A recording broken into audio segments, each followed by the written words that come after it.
We're going to talk about homeschooling and online and why we actually should be intentional as homeschoolers to put our kids in some online courses.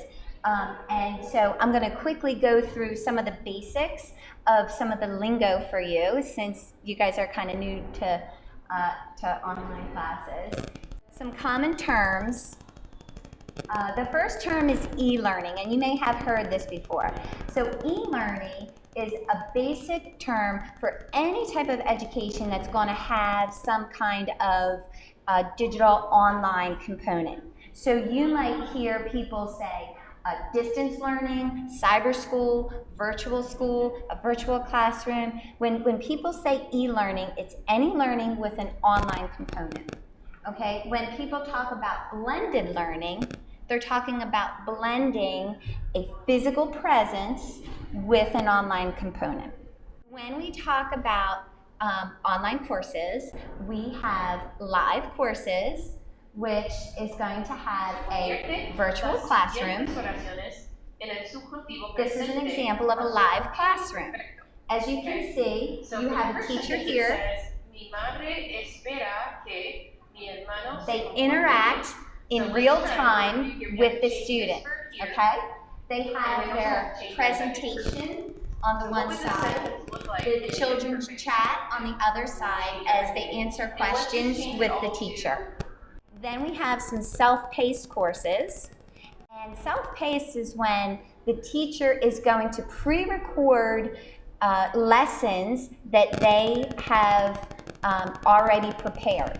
Okay, so when you take those classes, you're not seeing a live person, but they're pre-recorded lessons. Okay, so here's an example of a self-paced course. So to start off the repeater section, you're probably wondering, what in the world is a repeater anyway? So you can kind of tell the difference. Receives a hamper. The first person had that presentation box, had that ability to chat, live interaction. If somebody says a live course, it means they're coming on together in real time at a specified time on a specified date, teacher and student. Self-paced course is you purchase, sometimes you hear people actually offer courses on DVDs and they might call it live or they might say online, but you really want to specify, is this course a live course or a self-paced course? Because you might have personal preferences. I talk to a lot of different parents, and people are usually in one camp or the other. With a live course, you have accountability, right? Your child is in there, in that classroom at the same time, interacting. They have to answer the questions. With a self-paced course, people like the flexibility that it brings because they say, well, you know, Tuesdays I do this, and Wednesdays I usually have appointments, and Thursdays this, and I never know what my week is going to bring. And so some parents like a self-paced course. A learning management system, or an LMS, this is really where the course online is going to live. I like to liken it to a typical traditional classroom. If you imagine a teacher walking into the classroom and the classroom's empty, and instead of a chalkboard, it's now a digital whiteboard. And the teacher might say, okay, this week I'm going to give the students this video to watch. I want them to read these 3 pages in their book. I want them to answer these discussion questions. I want them to take this exam, right? And the teacher may go back out of the room. And then a student may come in that room and say, okay, well, I don't feel like reading right now. I'll just watch the video, and oh, I'm going to ace this exam. I'll take the exam now. And that student can go back out. A different student can come in.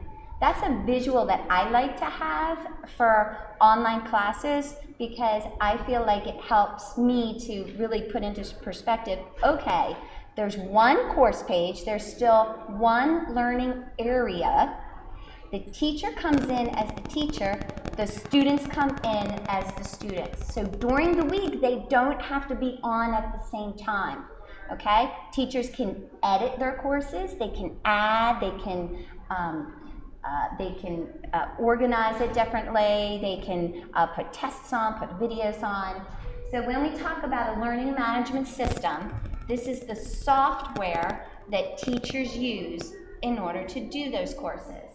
Okay? It provides the administration, documentation, grading, and delivery of online educational courses. It acts as the missing link to provide effective yet creative online courses. And the reason is because you can leverage technology that is already out there to really make some in-depth and enriching courses.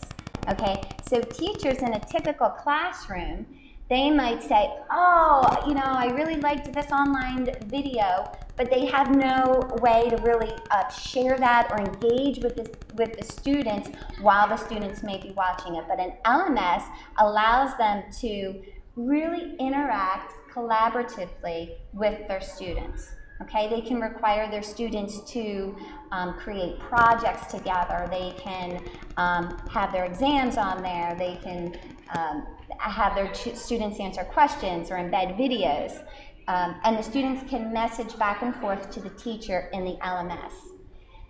Typically, and in our platform on ELearning, an LMS is private. So we are self-hosted. What that means is we have our own server.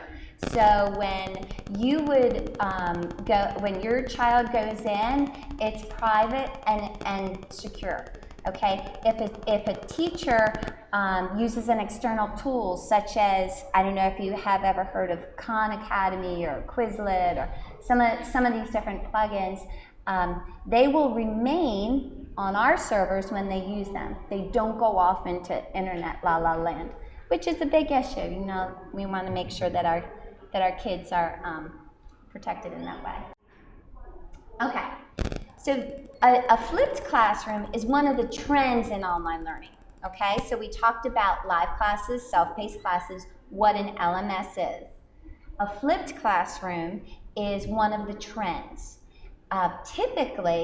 Traditionally, a teacher would come in a classroom, they would give a lecture, they would present the concept, and then students would go home and do the homework, right?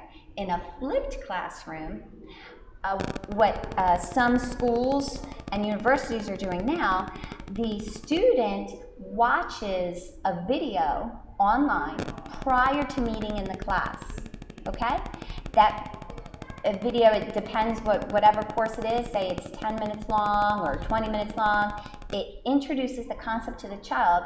Now the child comes into the classroom with a basic understanding of the concept, and the teacher engages with the child, so you're really sort of doing what used to be homework in the classroom. So a teacher can right away catch errors, see how the student is applying the concept. So this is just one trend and how some areas are using online education and technology to further their classroom.